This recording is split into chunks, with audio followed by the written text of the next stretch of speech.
Start करते हैं जी 6.1 से। क्वेश्चन इसके हमने कर लिए थे 1, 2 एंड 3। आज हम इसका बड़ा इंपॉर्टेंट क्वेश्चन सॉल्व करेंगे 4, जिसके बेटा पार्ट्स भी बेसिकली हैं 4। क्वेश्चन नंबर 4 के टोटल 4 पार्ट्स हैं और 4 की 4 पार्ट्स में डिमांड बिल्कुल सेम है, इक्वेशन ऑफ सर्कल फाइंड करें।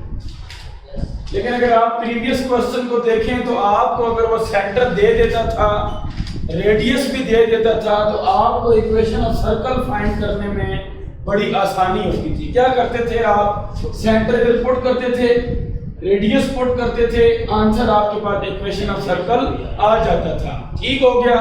या आपको एंड्स ऑफ अ डायमीटर दे दे, आप उस पे मिड पॉइंट लगाते थे, सेंटर आता था, आप उसमें मेरे डिस्टेंस फार्मूला लगाते थे, क्या आ जाता था? रेडियस। तो इस तरह से आप फिर सेंटर और रेडियस फाइंड करके easily equation of circle find करते थे। अब ऐसा नहीं है बेटा, अब सिनेरियो चारों के चारों पार्ट्स में डिफरेंट। मैं आपको थीम बना दूंगा हर पार्ट की और आगे वे बताऊंगा, आपने आगे खुद परफॉर्म करना है। लेकिन इस सारी चीज के लिए बेटा पहली चीज कि टेंजेंट क्या होती है, तो बेसिकली अप्रोक्सीमेशन होती है सेकंड लाइन की, जो कि कहलाती है टेंजेंट लाइन। अब क्वेश्चन है कि व्हाट इज सेकंड लाइन? तो second line is a line which is passing through a circle and touches the 2 points of a circle, और पास करती है तो ऐसी लाइन को बेटा क्या कहते हैं? सेकंड। अगर इसी सेकंड के फाइनाइट पार्ट को डिस्कस करें जो सर्कल के अंदर लाई करता हो, इसको बेटा बोलते हैं कॉर्ड। और इसी कॉर्ड को अगर सेंटर से पास करवा दें तो वही वाली कॉर्ड का नाम क्या बन जाता है बेटा? डायामीटर। और इसी डायामीटर को हाफ कर दें तो वो बन जाता है बेटा रेडियस। तो बेसिकली ये सारे नाम या तो लाइंस के हैं या लाइन सेगमेंट के हैं। लाइंस क्या है? सेकंड लाइन है, कॉर्ड सेगमेंट है, डायमीटर सेगमेंट है, रेडियस सेगमेंट है।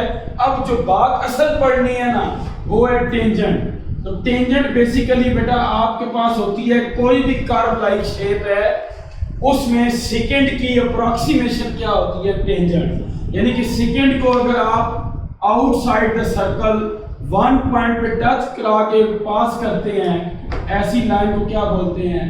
Tangent line. और जिस पॉइंट पे वो टच होती है बेटा, उस पॉइंट का नाम होता है पॉइंट ऑफ टेंजेंसी, या इसी चीज को हम पॉइंट ऑफ कांटेक्ट भी कहते हैं। अब यहाँ सीखने वाली क्या बात है, ये जो पॉइंट मैंने लोकेट किया है आपके सामने, ये पॉइंट 2 चीजों का पॉइंट है, सर्कल का भी है, लाइन का भी है। समझ आ रही है? ये point at a time 2 character play कर रहा है बेटा। यही वाला पॉइंट लाइन का भी है और यही पॉइंट किसका है? टेंजेंट का भी है और इसका सर्कल का भी है। इसका मतलब है कि इस पॉइंट का नाम क्या होगा? Point of tangency. जिस पॉइंट पे लाइन टेंजेंट होती है सर्कल पे, उस पॉइंट का नाम क्या होता है बेटा? पॉइंट ऑफ टेंजेंसी होता है। अच्छा, अब हमने इन सारी चीजों को मद्देनजर रखते हुए एक और रिजल्ट बेटा पढ़े। आपके पास कोई भी पॉइंट होता है सर्कल में, आउटसाइड उससे एक लाइन पास करें, उस लाइन को टेंजेंट और उस पॉइंट को क्या बोलते हैं? Point of tangency. एक बड़ी कॉमन सी बात है बेटा कि जो इस पॉइंट ऑफ टेंजेंसी से परपेंडिकुलर डिस्टेंस होता है सेंटर तक, वो हमेशा क्या होता है? रेडियस। हमेशा क्या होगा?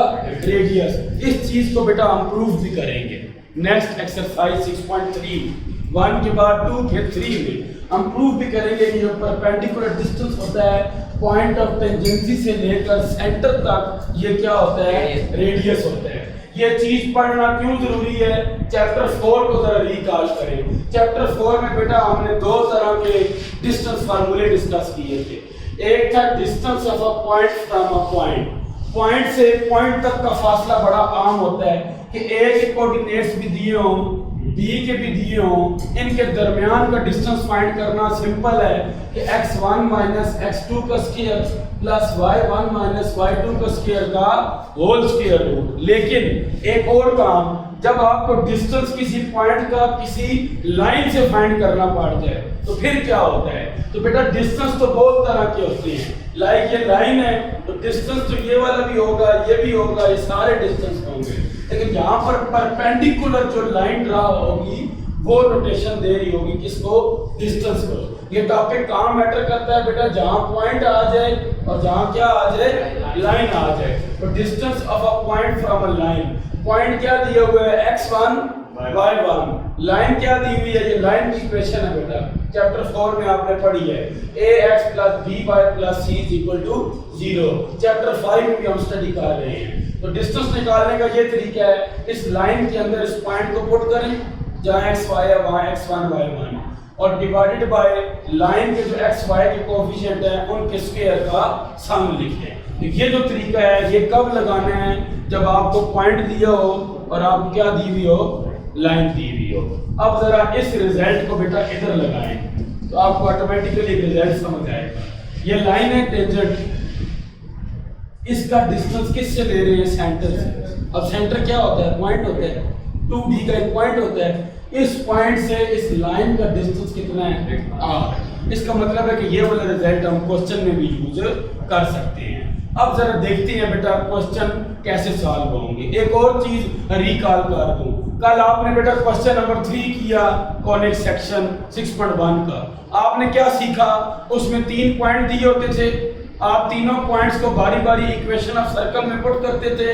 GFC आता था, वहां से GFC जनरल इक्वेशन पुट करते थे, इक्वेशन ऑफ सर्कल आ जाती थी। वहां से ये बात पता चली थी कि जो पॉइंट सर्कल का होता है उसको सर्कल में पुट करें तो सेटिस्फाई भी करना चाहिए। ठीक हो गया? अगर ये वाला रिजल्ट भी कहीं यूज करना पड़ा तो हम लाजमी करेंगे। अब होने क्या जा रहा है बेटा? अकॉर्डिंग टू डाटा आपका क्वेश्चन चेंज होगा, अकॉर्डिंग टू डाटा आपका सोल्यूशन सारे का सारा क्या होगा? चेंज होगा। लेकिन बता ये रहा हूं demand will be same. Demand क्या रहेगी? हर बार इक्वेशन ऑफ सर्कल फाइंड करना। तो अगर एक क्वेश्चन को किया जाए तो बेटा 30 to 35 मिनट सिर्फ एक क्वेश्चन को सॉल्व करने में लगते हैं। तो हम क्या करेंगे? हम सिर्फ सिनेरियो बनाएंगे। यहाँ पर चारों पार्ट्स डिफरेंट है, एक दूसरे से क्या है? डिफरेंट है। जब चारों पार्ट्स का सिनेरियो बन जाएगा उनको आप सॉल्व करेंगे, सोल्यूशन जो आएगा उस सोल्यूशन में क्या आनी चाहिए? इक्वेशन ऑफ सर्कल आनी चाहिए। ठीक है, तो चलिए जरा देखते हैं। पहला क्वेश्चन बेटा पढ़ते हैं और उसको सॉल्व करते हैं। क्वेश्चन नंबर 1 का ए पार्ट। तो ए पार्ट क्या लिखता है बुक पे? ए पार्ट देखिए बेटा, तो ए पार्ट लिखता है जी, ए पार्ट में लिखता है कि जी in each of the following find an equation of the circle passing through. हाँ जी, ये सर्कल कहाँ से पास कर रहा है? लिखा हुआ है एक पॉइंट ए से एक पॉइंट बी से। 2 पॉइंट दे दिए बेटा। इसका मतलब है कि आप उठाकर पुट करें ना सर्कल में तो कोई मसला नहीं होगा, यानी कि 2 इक्वेशंस आपके पास आएंगी। लेकिन तीसरी जो चीज दी हुई है वो सुने, कहता है कि एक लाइन है जो कि कहाँ से पास कर रही है? सेंटर से। अब बेटा मैं लिखता हूँ जरा इस क्वेश्चन को दोबारा। यहाँ लिखा हुआ है कि ऐसा सर्कल है जो पास कर रहा है ए क्या दिया हुआ है? 3 - 1 और बी क्या दिया हुआ है बेटा? 0 1 और हैविंग सेंटर, और सेंटर लाइन के ऊपर मौजूद है। हैविंग सेंटर एट क्या लाइन है बेटा? 4x - 3y - 3 = 0। तो ये चीज क्लियर यहाँ तक? अच्छा देखें जरा, अब आपने जो तरीका प्रीवियस क्वेश्चन में किया है ना, हम इसको ऐसे ही लेकर चलते हैं। चलें, अगर आप कहते हैं कि let equation of circle is, जो सर्कल हमने फाइंड करना है ना बेटा, उसकी इक्वेशन आप लिख लें। क्या होगी? x² + y² 2gx 2fy + c। बेटा मैं जनरल फॉर्म लेके चल रहा हूँ, आप स्टैंडर्ड फॉर्म लेकर भी चल सकते हैं, कोई मसला नहीं है। सेंटर क्या होता है? -g, रेडियस क्या होगा बेटा? r, और r आपको पता है इधर क्या होगा? आर मैंने बताया ना ऊपर लिखा हुआ क्या होता है G square plus F square minus C का होल स्क्वायर। ठीक है। अच्छा पता है अब आपको तलाश किस चीज की है, जी की, एफ की और आर की। और डाटा क्या क्या दिया हुआ है, डाटा कहता है कि एक पॉइंट ए है सर्कल के ऊपर, जिधर से सर्कल पास कर रहा है, वो पॉइंट क्या है बेटा 3-1। एक और पॉइंट भी है बी, जहां पे मर्जी है बना लें, हम इमेजिनरी सी फिगर बना रहे हैं 0 1। क्लियर यहां तक? अच्छा अब उसके बाद एक और डाटा भी दिया हुआ है, having centre at this line. ये इक्वेशन ऑफ लाइन है बेटा, यहां से क्या पास कर रही है, एक लाइन। इक्वेशन ऑफ सेंटर, ये सेंटर के ऊपर से एक लाइन पास कर रही है। ये लाइन की इक्वेशन क्या दी हुई है, 4x - 3y - 3 = 0। अच्छा चले मान लिया आपको लाइन नहीं दी हुई, छोड़ दे, आपको बेटा 2 पॉइंट्स दिए हुए। जब किसी भी सर्कल के 2 पॉइंट दिए जाएं तो वो सर्कल को सेटिस्फाई करते हैं या नहीं, सर्कल की इक्वेशन को करते हैं ना, कल यही पढ़ा है। तो बेटा x और y की वैल्यू इधर 1 में पुट करें फॉर पॉइंट ए के लिए इक्वेशन क्या हो जाएगी, 9 + 1 + 6g - 2f + c। कोई इशू तो नहीं है। अच्छा बेटा इसको सॉल्व करें, 6g - 2f + c = -10। गुड, ये इक्वेशन आई है बेटा, इसको नाम दे दे इक्वेशन नंबर 2। यही पॉइंट उठा के बी में पुट करें, बी में। अब बी इसमें उठा के पुट करें जरा, 0 1, 0 का स्क्वायर 1, 2g × 0, 2f × यानी कि 2f + c। ये इजी हो गई है बेटा, एक वेरिएबल एक अननोन खुद ही खत्म हो। ये इक्वेशन नंबर क्या आ गई है, 3। गुड। अच्छा ये 2 3 आ गई है, कितने अननोन है, 3। कौन कौन से, GFR। अब इन तीनों अननोन को फाइंड करने के लिए कितनी इक्वेशन चाहिए, 3। अब तीसरी सुने कहां से आएगी, तीसरी कंडीशन दी हुई है कि नहीं, सेंटर से वो लाइन पास करती है या नहीं करती है, जो लाइन जिस पॉइंट से पास करे वो लाइन उस पॉइंट को सेटिस्फाई करती है या नहीं। तो मतलब लिखेंगे बेटा कि एज 4x को L1 का नाम दे, L1 is passing through centre. L1 जो है बेटा वो पास कर रही है किससे, पासिंग थ्रू सेंटर। सेंटर क्या है, -g - f। इसको पुट करें L1 में, -4g + 3f - 3 = 0। या क्लेरिफाई लिखना चाहते हैं तो ऐसे कर लें, ये ले रीअरेंज की है। इक्वेशन नंबर क्या आ गई है, 4। अब एनालिसिस करें बेटा, ये 2 इक्वेशन है, ये 3 है, ये 4 है। 3 इक्वेशन है या नहीं, तीनों को आपस में सॉल्व कर सकते हैं ना। तीनों को सॉल्व करने से बेटा सॉल्व 2 3 4 वी गेट GFC। आ गया GFC, क्लियर, GFC आ जाएगा या नहीं। GFC को उठाकर बेटा आप पुट कर दें किसमें, 1 में जब पुट करेंगे you will get equation of circle. अब आप कहेंगे रेडियस तो फाइंड नहीं हुआ, हो गया बेटा। आप चाहते हैं ना इस इक्वेशन का रेडियस निकालें तो निकाल सकते हैं, g का स्क्वायर + f का स्क्वायर - c आ रहा है। नहीं करना, अगर पेपर में कह देते हैं also find its radius, general equation के थ्रू आप इस तरह रेडियस भी फाइंड आउट कर सकते हैं। L1 बेटा क्वेश्चन में दी हुई, क्वेश्चन में क्या कहता है, ऐसा सर्कल की इक्वेशन फाइंड करें जो इन 2 पॉइंट से पास कर रहा है और जिस सर्कल के सेंटर से ये लाइन पास कर रहा है। तो सेंटर मैंने क्या ले लिया है, मैं हर क्वेश्चन में क्या लूंगा, -g - f सेंटर लूंगा। तो जाहिर बात है जो लाइन सेंटर से पास करती है वो उस लाइन में पॉइंट पुट करें सेटिस्फाई करेगा या नहीं, कर जाएगा। तो एक इक्वेशन वहां से आई है, 2 इक्वेशन बेटा यहां से आई, ए और बी को पुट करने से 3 इक्वेशन जी और सी में आ जाएंगी, इजीली हम इसको सॉल्व कर सकते हैं। ठीक है, अब पार्ट 2 पे आने जरा, पार्ट नंबर 2। अब पार्ट 2 में सिनेरियो बिल्कुल डिफरेंट है बेटा। क्या सिनेरियो देता है, पार्ट 2 में कहता है ऐसे सर्कल की इक्वेशन फाइंड करें, क्या करें, ऐसे सर्कल की बेटा इक्वेशन फाइंड करें जो एक पॉइंट ए से पास कर रहा है और रेडियस भी दे दिया है। मजे की बात, रेडियस उसने दे दी है, क्या दिया है बेटा, रेडियस, हाँ कि रेडियस 2 दे दिया और सेंटर भी दिया हुआ है जहां से लाइन पास, यानी कि सारा सिनेरियो डिफरेंट है। ए क्या दिया हुआ है -3,1। अच्छा बी क्या दिया हुआ है बेटा, सॉरी बी नहीं है, रेडियस दिया हुआ है 2। अच्छा उसके बाद सेंटर से लाइन एक पास कर रही है, हैविंग सेंटर क्या लाइन पास कर रही है 2x - 3y + 3। अच्छा अब सुने इसके लिए क्राइटेरिया थोड़ा डिफरेंट। बेटा पहले आपको एक बात पता होनी चाहिए कि जो इक्वेशन मैंने लिखी है जर्नल, ये जर्नल में और स्टैंडर्ड में क्या फर्क है? तो कोई फर्क नहीं। मैंने आपको एक टास्क दिया था कि इसके ऊपर कंप्लीट स्क्वायर लगाएं, ये स्टैंडर्ड बन जाती है। कैसे? वो अभी लगा लेते हैं ताकि आपको एक बात समझ आए कि इसको लिखने का एक और स्टाइल भी हो। -cc को उधर लेते हैं बेटा, कंप्लीट स्क्वायर x पे लगाएंगे, x के पावर 1 के साथ क्या पड़ा हुआ है 2g का हाफ क्या होता है g के स्क्वायर को दोनों साइड क्या कर दें ऐड।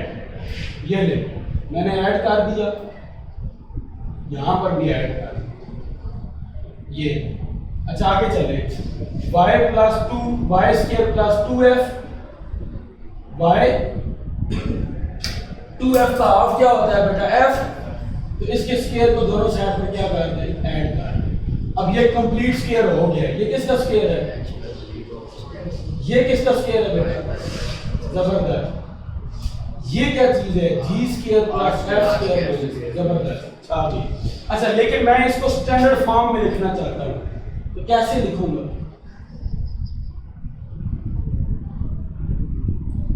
लिख सकते हैं या नहीं? या फिर इसको एक और फॉर्म में लिखना चाहता हूं? हाँ जी लिख सकते हैं बेटा। अब बताएं सेंटर है -g - f या नहीं?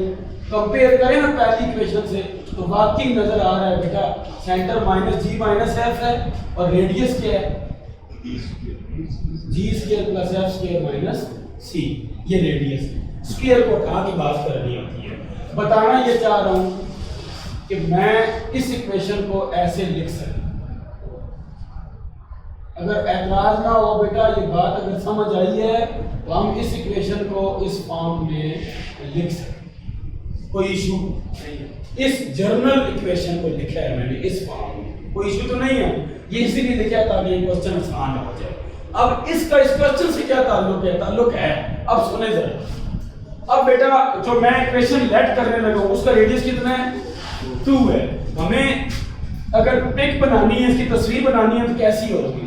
रेडियस कितना है 2 और पॉइंट कौन है -3,1। जहां मर्जी है ले लो, चले मान लिया यही ले लो। सेंटर से एक लाइन पास कर रही है, ये कहीं और से पास करवा दी, यहां से कर, क्योंकि एग्जैक्टली नहीं बना रहे हैं। ये लाइन पास कर रही है, ये और सेंटर कौन है बेटा, और रेडियस भी दिए हुए या नहीं? अगर रेडियस दिया हो सेंटर ना पता हो, रेडियस दिया हो सेंटर ना पता हो, तो सो इक्वेशन ऑफ सर्कल क्या होती है अभी फाइंड की है।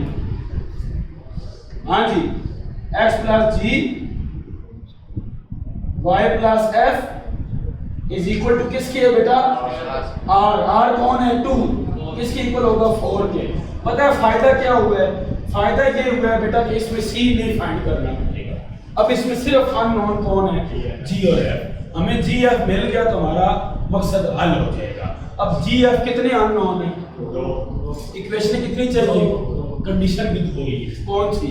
एक ए पॉइंट दिया हुआ है, ये किसका पॉइंट है सर्कल का, इधर पुट करें इक्वेशन आएगी f g में। एक और बात, ये किसका पॉइंट है, सेंटर से पास हो रही है कि नहीं, इसमें सेंटर पुट करें एक इक्वेशन आएगी। हाँ तो बस दोनों को आपस में सॉल्व करेंगे, जी एफ आ जाएगा। थोड़ा काम करते हैं ताकि बात समझ जाए। अच्छा बेटा आपने क्या करना है कि एज ये सर्कल है, इसे 1 के 1 इज पासिंग थ्रू, 1 कहां से पास कर रहे हैं ए से, so it must satisfy A. X जगह क्या पुट होगा -3 प्लस जी का स्क्वायर। हाँ जी 1 पुट करें इज इक्वल टू 4। ये इक्वेशन एज इट इज रहने दें, ऐसे ही रहने दें बेटा। आगे चलें। एक और बात, ये लाइन पास हो रही है सेंटर से या नहीं? अगर लाइन सेंटर से पास हो रही है, सेंटर को सेटिस्फाई भी लाजमी करेगी। सो आप लिख सकते हैं line is passing through centre, so it must satisfy the centre. ये आप लिख सकते हैं अपनी नोटबुक पे। तो आप क्या कहेंगे, -2g plus 3f plus 3f। ठीक है बेटा, क्योंकि -f पुट कर प्लस 3। अच्छा, यहाँ आप सॉल्व कैसे करेंगे? इजी वे है, यहाँ से f या g की वैल्यू निकालें। क्या आई है बेटा f की वैल्यू? यही आ गई है। इसको पुट किस में करेंगे? 2 में पुट करने से आपको क्या मिलेगा? सारी की सारी इक्वेशन g में चली जाएगी। g में स्क्वायर ओपन करेंगे, सॉल्व करेंगे, g के 2 आंसर आएंगे। सिर्फ ये बताना चाह रहा हूँ, 2 आंसर आएंगे। f के भी कितने आंसर आएंगे? 2। तो कोई टेंशन नहीं है बेटा। 2g आना, 2f आने का मतलब है 2 सेंटर आ रही है। एक सर्कल के 2 सेंटर नहीं हो सकते, लेकिन 2 सेंटरों के 2 सर्कल हो सकते हैं। ये असल में एक सर्कल की बात नहीं कर रहा, 2 सर्कल की बात कर रहा है। अब आप सोच रहे होंगे डाटा में तो कहीं 2 सर्कल नहीं कहा। कोई बात नहीं, आपके 2 पॉइंट जो आ रहे हैं ना, वो 2 सर्कल हैं। 2 सेंटर होने का क्या मतलब होता है? 2 सर्कल हैं। कोई बात नहीं, उनका कॉमन पॉइंट हो सकता है ना, सेम रेडियस के हो सकते हैं ना, तो कोई इशू नहीं है। 2 सर्कल सेम रेडियस के हों, उनका कॉमन पॉइंट ए हो सकता है, कोई इशू नहीं है। बस आपने बेटा कैलकुलेशन करनी है, आपने g और f की क्या निकालनी है? वैल्यू। अब क्वेश्चन ये है, इस क्वेश्चन के लिए हमने ये इक्वेशन क्यों लिखी है? हमने ये क्यों नहीं लिखी x² + y² + 2gx + 2fy + c? बेटा आपने चलना है अकॉर्डिंग टू गिवन कंडीशन। जब आपको रेडियस दिया जाए ना, फिर आपने रेडियस वाली इक्वेशन यूज करनी है। जब रेडियस ना दिया गया हो ना, फिर नहीं करनी है, फिर जनरल फॉर्म में चलना है। अब होगा क्या, तीसरे पार्ट में और सिनेरियो डिफरेंट और चौथे में उससे भी ज्यादा डिफरेंट है। इन चारों में से बेटा एक लॉन्ग कंफर्म अटेम्प्ट होता है। ये 4 थ्योरम है ना, क्वेश्चन ये एज अ थ्योरम ट्रीट होते हैं। ठीक है, इन चारों में से एक लॉन्ग आपके पास आ जाता है इजी। वो कैसे कि आपको सिनेरियो बनाने आता हो, तो यहाँ से बहुत सारी चीजें रूब्रिक्स में आ सकती हैं। फॉर एग्जांपल ये क्वेश्चन आ गया, अब लॉन्ग में कैसे, बोर्ड में कैसे लॉन्ग आएगा? ए बी है, एवरेज सेंटर है। पहली बात वो आपसे करेगा कि right the equation of circle in general form. पहला पार्ट उसने दे दिया, ये आपने लिख दी। ठीक, दूसरी बात बेटा आपसे कर सकता है right 3 equation which have GFC। 3 equation लिखे जो GFC में या HKR में आ रही है। वो 3 इक्वेशन मैंने बोला ना, या HKR में या GFC में बोलेगा। अगर उसने कहा GFC में तो GFC में करेंगे। अगर HKR में तो वो भी मसला नहीं है, x - h का होल स्क्वायर y - k का whole square equal to r²। इस दफा जो पैटर्न आ रहा है वो आपको मुश्किल में डालने के लिए नहीं आ रहा, आसानियां पैदा करने आ रहा है। मतलब आपको आंसर का हर एक सॉल्यूशन दे रहा होगा, बता रहा होगा इस स्टेप में अभी ऐसे करें, इसमें ऐसे करें। फिर कहेगा कि solve these 3 equations and find the values of unknown. Last part में क्या देगा बेटा कि आप equation of circle find out करें जो आपको गिवन डाटा दिया हो। तो यही तो काम हम कर रहे हैं वैसे भी सॉल्व करने से। तो ये आप रूब्रिक्स बना के दे देगा। पहला पार्ट 2 नंबर का दे देगा, दूसरा 3 का दे देगा, तीसरा 1 नंबर का दे देगा, चौथा 2 नंबर का दे देगा। ऐसे वो बेटा आपके 8 मार्क्स से कंप्लीट कर देगा। क्लियर है? कोई इशू 2 क्वेश्चंस में? सी में कहते हैं कि एक पॉइंट दिए हुए और बेटा एक टेंजेंट लाइन दी हुई है और आगे ये भी बताया गया है कि टेंजेंट किस पे है। तो क्वेश्चन मैं लिखता हूं, सर्कल की इक्वेशन फाइंड करनी है जो कहां से पास कर रहा है, 5 1 और टेंजेंट है। टेंजेंट की इक्वेशन क्या है बेटा, 2x - y - 10 is equal to 0 और एट पॉइंट बी है 3 - 1। हाँ जी, पहले जरा थोड़ा सिनेरियो बनाते हैं, फिगर बना। ये सर्कल है, सर्कल पे एक पॉइंट है बी, एक पॉइंट है ए सिर्फ पॉइंट है लेकिन बी सिर्फ पॉइंट नहीं है, पॉइंट ऑफ टेंजेंसी। फर्क है दोनों। ए क्या है 5 1, बी क्या है बेटा। अच्छा एक बड़ी सिंपल सी बात है, 2 पॉइंट दिए हो तो इक्वेशन ऑफ सर्कल में पुट कर सकते हैं। GFC में दो इक्वेशनें आ जाएगी। इसका मतलब हम किसकी तलाश में हैं? तीसरी इक्वेशन। तीसरी इक्वेशन अभी हमें इतनी जल्दी नहीं मिलेगी आप देखिए। ये जरा बेटा ड्रा करें। ये टेंजेंट है। टेंजेंट की इक्वेशन क्या है? 2x - y - 10। ये सेंटर क्या है? जर्नल लेंगे ना, हमें पता जो नहीं है। और रेडियस r, वो अलग बात है कि हमें r पता है ये बट रेडियस। अच्छा अब अननोन क्या क्या चल रहा है देखा जाए तो GFR अननोन, लेकिन R आ जाएगा अगर GFC आ जाए तो टोटल अननोन कितने हैं? GFC। अब मैं को क्लिक करना है आप इक्वेशन ऑफ सर्कल, चलो मैं लिख देता हूं, कोई मसला नहीं। ये ले टॉपिक हमने पढ़ा हुआ है 4th चैप्टर में, आसानी हो। इस इक्वेशन ऑफ सर्कल को मैं नाम देता हूं 1 का। इस पॉइंट A को इसके अंदर पुट कर सकता हूं या नहीं? कर सकता हूं। क्यों? क्योंकि ये सर्कल का पॉइंट्स हैं, सर्कल को सेटिस्फाई करेंगे। बेटा हेडिंग दें फॉर A पुट करें ना 26 10G 2S प्लस C। जी बेटा वो 1 ऐड कर, 1 का स्क्वायर लेके ऐड कर, थोड़ा स्पीड अप होना है ना। ये हो गया 2। अच्छा फॉर बी के लिए क्या करेंगे बेटा? पुट करेंगे। बी है तो पॉइंट सर्कल का ही है।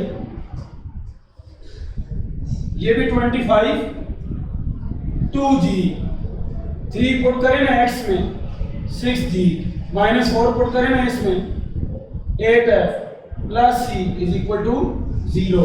हाँ जी क्या आ जाएगा? 6G - 8F plus C is equal to 25। ये दो इक्वेशन आ गई है या नहीं? आ गई। अब क्वेश्चंस ऑफ अ टेंजेंट। हाँ जी distance of a tangent line from a centre, from a point. हाँ जी बेटा सेंटर ये है तो क्या होता है? डिस्टेंस r है। किसकी इक्वल है? लाइन ये है। लाइन के अंदर मैं क्या पुट करूंगा? ये point -G - y into -f -10।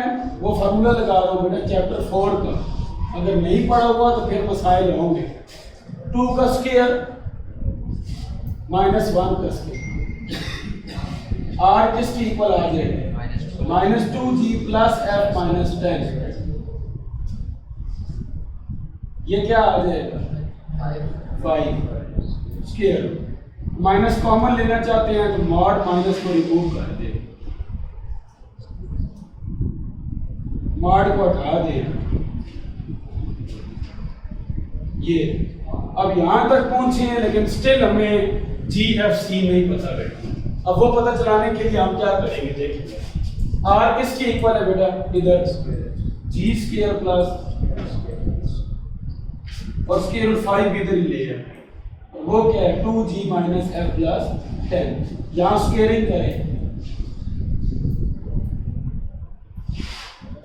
यहां स्क्वायरिंग करने से आपके पास 5 × G square plus f square minus C।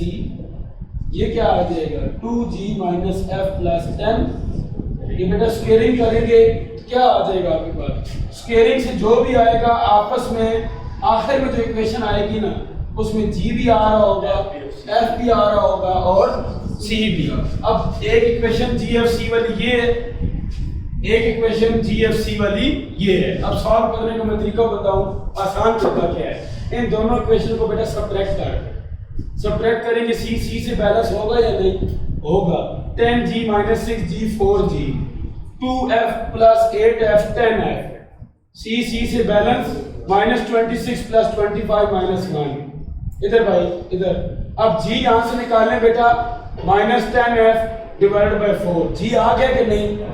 इस G को इसमें पुट करेंगे, फिर FC में एक इक्वेशन आएगी, उसको फिर इन दोनों में से किसी एक के साथ सॉल्व करेंगे तो आंसर आना शुरू हो जाएगा। यानी कि 3 इक्वेशंस है, अंडरस्टूड है कि 3 अननोन आने चाहिए वैल्यू।